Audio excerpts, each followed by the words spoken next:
let me just finish by talking about being a leader.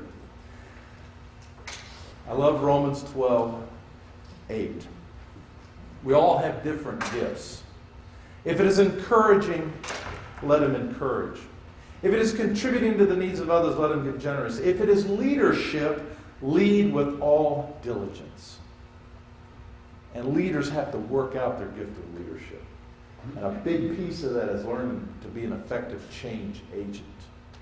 And that's why I'm obsessed about trying to be a good change agent, because I think it's a sober, sacred responsibility as a leader.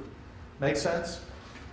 Leadership is about leading people to change. So finally, matters of the heart. I'm going to finish with a slide on the heart issues.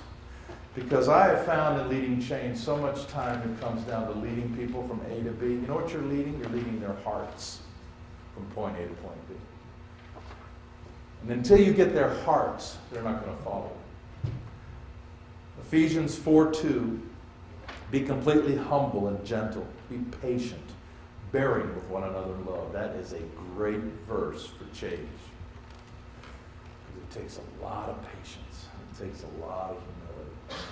And it takes a lot of asking for forgiveness. Philippians 2:3, another one just like that. Do nothing out of selfish ambition or vain conceit, but in humility consider others better than yourselves. That's what Jim Collins calls level 5 leadership. That's servant leadership. Servant leadership cares more about the good of the people than about my good.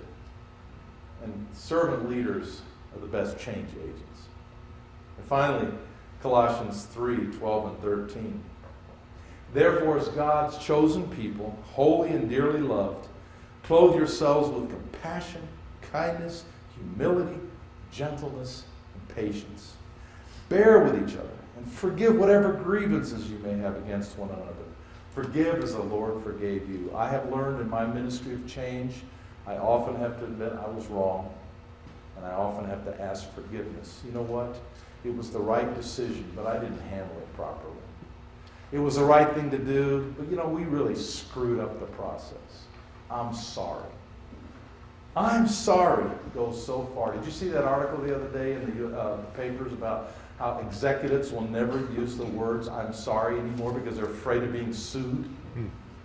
I'm sorry. It works great, and we should use it. In times of change, learners inherit the earth, while the learned find themselves beautifully equipped to deal with a world that no longer exists. You guys have been a great audience.